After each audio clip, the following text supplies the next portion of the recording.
What is up, guys? Grenax here. It's now time for the Frost Mage discussion on the upcoming changes for them in Legion. So let's get right into it. So to look at the class stuff, there's not much change to Frost apart from there's no more Frost Firebolt.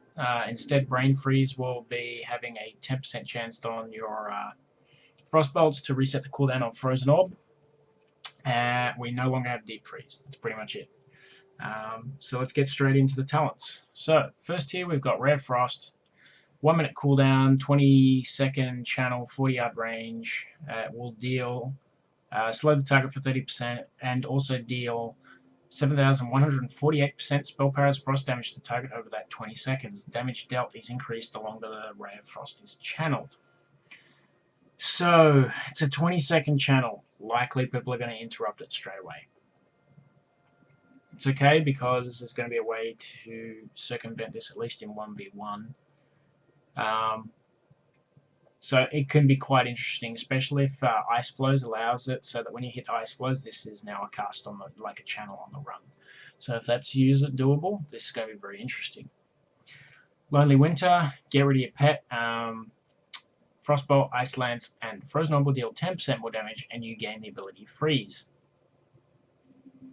Don't have to put up with stupid pet AI anymore. It's pretty good, but it's only 10% damage increase, whereas your mastery on a base level increases your pet's damage by 18%. So it might be interesting to see, because I get 48% mastery currently when you start stacking the stat. So my pet will do 48% more damage. So it's like it might actually end up being a damage decrease. Well, I actually have to have a look at that. You might have to lose a bit of that. You'll have to lose damage in expense of being able to have better ergonomics. So we'll have to see how that pans out. Bone Chilling. Whenever you attempt to chill a target, you gain Bone Chilling, which lasts for 6 seconds and stacks up to 100 times. Each time Bone Chilling increases, each stack of Bone Chilling increases all frost damage you deal by 1%. Pretty cool. Can understand why that's on the tier that Rare Frost is. Rare Frost will otherwise end up having further damage built up every time it ticks. I'm probably going to go with Rare Frost just for some like if Rare Frost doesn't turn out to be a viable thing to run with what I have as an idea, probably going to run Bone Chilling, because I got a feeling that Lonely Winter is actually going to be a DPS loss. So I guess I'll just have to put up with a fucking pain in the ass pet anyway. Ice Block, same as the others. Mirror Image, for Frost, a bit more of a utility function than a DPS cooldown, because those images will cast Frost Bolts, which will slow the target. So it's more of a continually applied slow sort of cooldown for Frost. Kind of cool. I'm probably going to run Incanter's Flow just because more damage. And I think it will operate quite well with Rare Frost, as it will yo-yo the damage while it's active. Next here is Ice Nova. Increases damage by hits a target for 250% spell power and all your enemies within 8 yards. Freeze them in place for 2 seconds. Primary target will take increased of 100%, so 500% on the primary. It's quite a lot of damage. Frozen Touch, just like Flame On and Charged Up for Arcane and Fire, it will give you 2 charges of Fingers of Frost. 30-second cooldown. Bitter Cold, the damage of Frozen Orb is increased by 10% and now generates 2 charges of Fingers of Frost when it first reaches the target. I find that when you use Frozen Orb anyway, you get that first Fingers of Frost from it first hitting. By the time you've casted it, the damage tick is giving you another one. It feels kind of wasteful, because the last thing you want to do is get 2 straight away, but another one generates before you can get your first Ice Lance off. So end up wasting Fingers of Frost procs. So I'm not so sure about Bitter Cold. I'm probably going to run Ice Nova just because it's more area control. I would normally go with Ring of Frost in Frost just to add more control to your plethora of control skills in your specialization. But I'm going to be running Ice Flows for Rare Frost and Glacial Spike.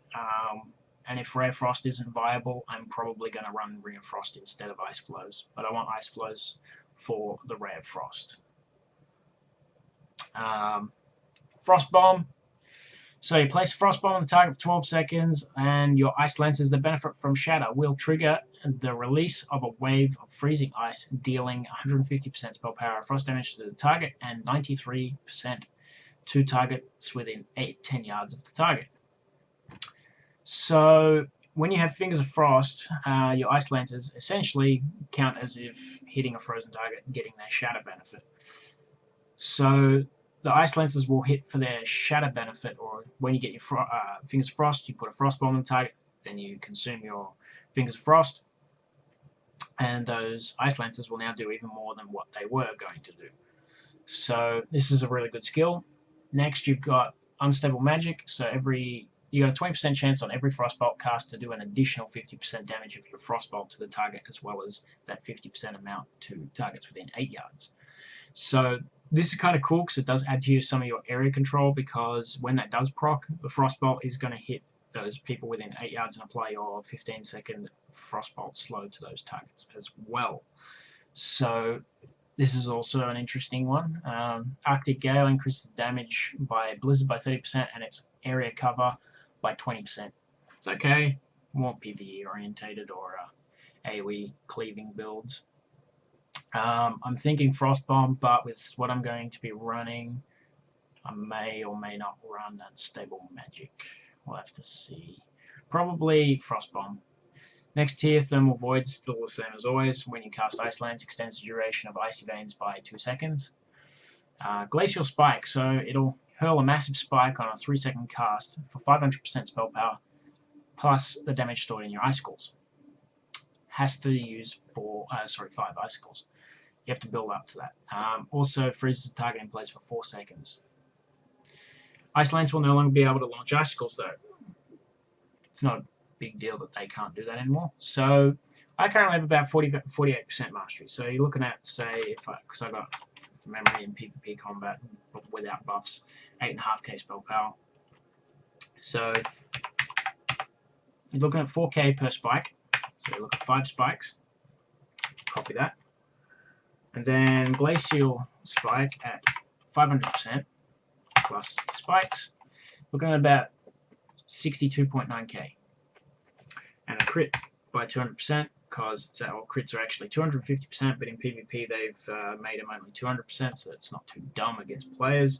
You're looking at a crit of 125.8k. It's about a quarter of someone's health at the current level. This is at our level 100, obviously. So it's still quite a lot of damage.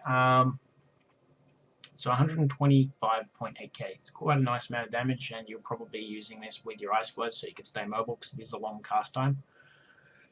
Then you've got Comet Storm. Call down 7 comets around the target, each of which does 100% of your spell power as frost damage.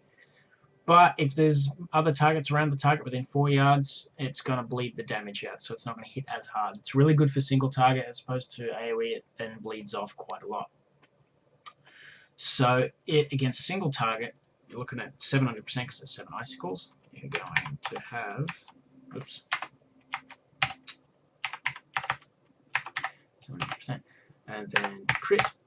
It's a little bit less, but it's instant cast, but it is on a cooldown, whereas Glacial Spike you can use every time you get your spikes. So if you're looking at Frostbolt. Frostbolt every 5 times, then you can Glacial Spike. So that should be alright, considering Ice Flows has the 3 charges with a 20-second recharge. So I have to see how that runs. I'm probably going to run Glacial Spike and test that out. Comet Storm may be better, not sure. We'll have to see how that works out. PvP talents, same as the other specs. I'm going to be running Gladiator's Medallion, Mind Quickness, Prismatic Cloak, and Kleptomania. So, Frost stuff. Got Chill to the Bone, Frost Nova, and your Freeze will deal 45k frost damage when the effect ends. Looks like a placeholder number. We'll have to see. Damage is doubled if it's dispelled. So if someone trinkets or a healer dispels it, bang, 90k damage. So it's quite interesting. They want to break the snares. They're going to get hit pretty hard. assuming they can crit, and if that 90k can crit, if they dispel it, and assuming it crits, and assuming they can crit, it's nearly half their hit pool. So that's a lot of damage. Frostbite, your chill effects have a 15% chance to freeze the target for 4 seconds. So every time you Frostbolt or something applies one of your slows, there's a chance to freeze them in place for 4 seconds, which means frozen in place, which means shatter effect with your Ice Lancers. Or in the case of your Rare Frost, every time it's ticking damage, it has a chance to freeze the target in place for 4 seconds while you're doing damage to them, preventing them from getting closer to you, apart from the fact that the Ray is also slowing them. So this is quite a really, really nice option. And you got Deep Shatter. Your Frost Bolts will deal 200% additional damage to frozen targets, but replaces Fingers of Frost, which means you will not have any procced Ice Lancers that will act as if hitting a frozen target causing shatter. So we'll have to see how that works out as to whether or not that's going to be really viable or what. But it has to be the frozen targets. So it's only going to work when you've got someone frozen in place. Most people are going to try and cleanse them fucking freezes so that they don't get hit by a 200% damage increased Frostbolts. I'm personally thinking Frostbite's going to be best just because you can get more shattering Ice Lancers out if you freeze something just from doing damage to them. With Frostbolt. Concentrated Coolness. Frozen Orb is now cast at a location and no longer moves, and damage is increased by 20%. So instead of it going out from you, you can just drop it where you want it. This is kind of cool because you can drop it on someone and then use Pet Freeze. They're stuck in place, they're taking the damage, and you get to throw your your Ice Lancers at them because of the Fingers of Frost.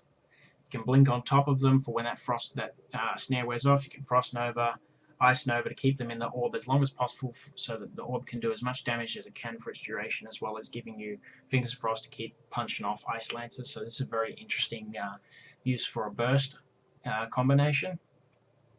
Crushing Jets. Water Jet now lasts 8 seconds longer and slows targets by 70%. So your pet's Water Jet will now slow them for 70%. It'll last longer, which means every time it's ticking, it's giving you more Fingers of Frost. Very, very cool as well. But I'm thinking Ice Form is going to be a bit more interesting because of what I want to run. So your body turns into ice, increasing Frostbolt damage dealt by 50% and granting immunity to stun and knockback effects, 45-second cooldown. Now, when you look at this, it is a 12-second duration. So, 12-second duration. So what you want to do, I have to show you something in the artifact weapon first before I do it. This one, when you get to it, increases the damage your frost spells deal by 100% while Icy Veins is active. So what you can do here, because people are going to inevitably want to interrupt your Ray of Frost, assuming they don't know. Let's just say they don't know you have it, and they think you're running like Bone Chilling or Lonely Winter or something. They will know you are not running Lonely Winter if you've still got your pet out. So in this case, they're going to think you're running Bone Chilling or Ray of Frost. But assuming they think you're running Bone Chilling, right? So you want to use your Ray of Frost on them, but you're worried that they will pretty much interrupt it as soon as you start casting it. You pop Ice Form, start casting Frost Bolts. They're going to interrupt because they don't want very hard hitting Frost Bolts hitting them. Boom, you've been interrupted. Now, let's say at the worst, like a counterspell or a Eat Magic from Warlock. I think that's what it's called. So it's a 6-second lockout. After that 6 seconds, you're going to pop. You still have it for another 6 seconds, or you can trinket and basically go with this straight away and get rid of that silence or interrupt. Sorry. So you'll still have practically at least 10 to 11 seconds of that Ice Form duration still. You're going to pop Icy Veins, Time Warp, I think that's it. And you've got Ice Form currently active. You can hit Ice Flows and then cast Ray of Frost on the run, doing immense damage. You get the 100% increased damage from Frost. So let's look at 8.5k. So this is assuming a level 100 and assuming you could get that buff from the staff at level 100. Not that you're going to be able to, but just give you an idea of what sort of damage you're looking at. Times 7,148%, so that's the Ray of Frost damage. You're looking at 607k damage at the end of the cast. That's over 20 seconds though.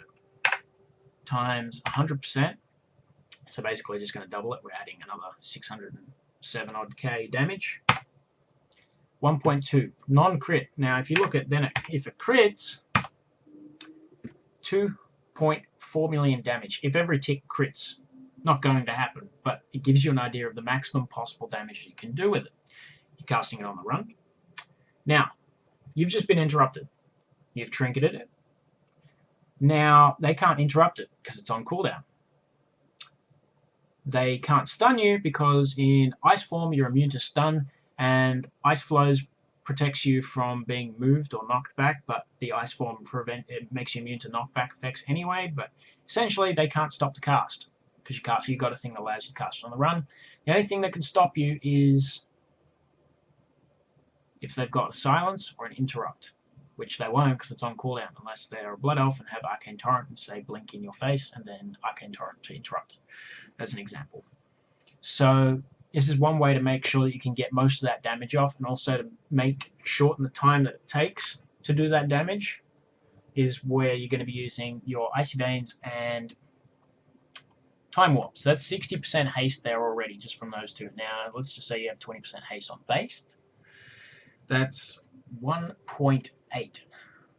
So you got 80% haste, and it's a 20-second cast divided by 1. I think it's divided. Yeah, divided by 1.8. And that basically gives you a cast time of 11.1 seconds.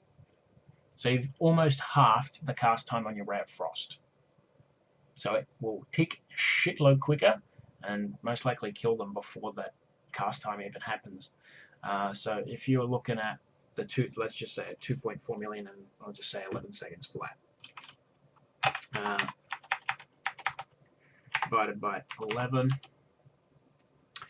So you're looking at 200, if they're critting, every single tick is critting, you're looking at around 218k per second. So at level 100, if you get 2 crits in a row, or 3 technically, you'll kill someone in 3 seconds with that beam. Yeah. So this is probably the biggest highlight to Frost for one of their wacko combo. Otherwise, the spec still pretty much plays the same as it currently does. That's the only really big change with Frost. So on to the artifact. Ebon Bolt. Places Frostbolt with Ebon Bolt. Now, Frostbolt they nerfed so that it only has 30% slow instead of 50% slow, but Ebon Bolt is going to bring back the 50% slow, and I think it's a slight damage increase as well, because Frostbolt I think is 150%, and this one's 178.7. So it's a slight damage increase as well. Pardon me. So, what do we got? We got increase the critical strike damage of your Ice Lance. When you get Shattering Ice Lances, they automatically crit anyway, so more damage. Fuck's sakes. The other side, we've got Frostbolt crits will reduce the cooldown on Icy Veins. Increase damage, critical strike chance of Blizzard. Reduce damage taken by 10%. Frostbolt damage increased by 10%. One of our elite skills is unknown for the time being. Successful interrupts reset your cooldowns.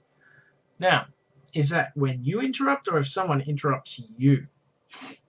And what skills? They have not defined whether it's going to be... It could be anything, because if... Let's just say you've used 2 ice block cooldowns. You interrupt someone's spell, assuming it's your interrupts.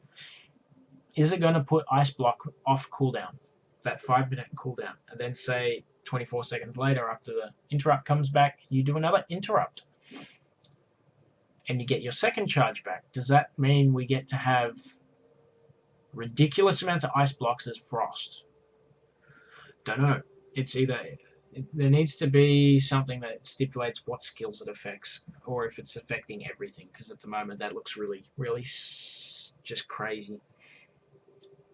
Increase the magnitude of Ice Barrier by 40%, so 60%. So it's a 60% increased absorption from Ice Barrier. It's quite a lot. Your Frost spells also generate an unconsumable black icicle which triggers of its own volition. So you basically like your master, except it launches itself when it feels like it. Have to see how that works out. Chain reaction, your Frostbolt criticals apply empowered Ice Lance, doubling the damage of your next Ice Lance. That triggers, and you've got a Fingers of Frost, plus with this down here, that Ice Lance is going to do some crazy damage. Increases chance of Brain Freeze to trigger that reset cooldown on your Ice Orb. Ice Age increases the critical strike damage of your Frozen Orb by 30%. Orbital Strike increases the damage of Frozen Orb by 15%. And as we saw before, activating Icy Veins encases you in ice, increasing your frost damage dealt by 100%. Now, looking at all the things here, the biggest one that you want to buff, I'm going to say, is Let It Go. For more critical strike damage is, well, that's the artifact that will, the relic we'll want to go with. So we're going to go with Flawless Kunlai Blossom, and I believe it's Anguish of Princes. So we can get it up to 50%. So now you're looking at 250% critical strike damage in PvP, as opposed to 200. It's going to be more damage, and when you get your chain reaction procs, your next Ice Lance is going to do double. So let's have a look. Shatter multiplies the critical strike chance of your spells against frozen targets by 1.5 and adds an additional 50% chances. So essentially 150. Essentially a 100% crit chance on them Ice Lances. So look at Ice Lance. It's doubled against frozen targets. Now, Fingers of Frost. Where are the Fingers of Frost?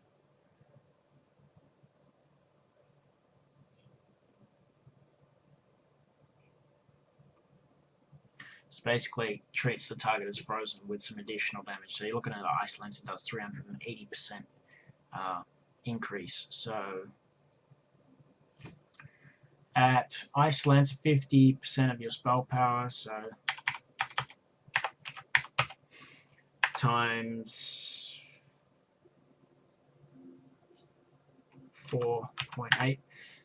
Now, this is technically a 380% increase. Because we're not doing 380% of the damage, we're increasing it by that amount. So we need to add 4,250 3 times over. So if I was to go 4,250 plus 3 more sections, it will equal to what 4.8 times is. So Ice Lance is now doing 20k non-crit. Now it's going to guarantee crit, but because of Let It Go from the weapon with it upgraded to 5 ranks, you're going to have 2.5 as the crit damage modifier. Now looking at a 51k crit instant cast, and if you proc the other thing, it makes it double, you're going to have an Ice Lance during a Fingers of Frost that does 102k on a crit instant cast. So, and if you got 2 Fingers of Frost up, you're going to have one that hits for 102, then the following one that's going to hit for 51k. So you're looking at 102. You're looking at between 2 casts inside 2 globals of 153k damage. It's quite a lot of damage. So that's the other cool thing about Frost. Frost's just going to have some more high-powered Ice Lances. I just feel that the increased Ice Lance critical strike damage is going to be the better of the other options you have. That's pretty much it for Frost. Not too much changes aside from that and the rare Frost combo I came across. Otherwise, the spec still pretty much plays the same as it currently does, so there's not too much change to Frost. So that's it. Next, we'll be moving on to the Shaman. I'm going to start with Ellie for the series, just because the only way I can describe the spec from what I was looking at is fun. It's just going to be heaps of fun. So stick around. Leave some comments if you think I've missed anything in relation to some of the Frost combos we might be able to do in the comments. I'll catch you around. Have a good one.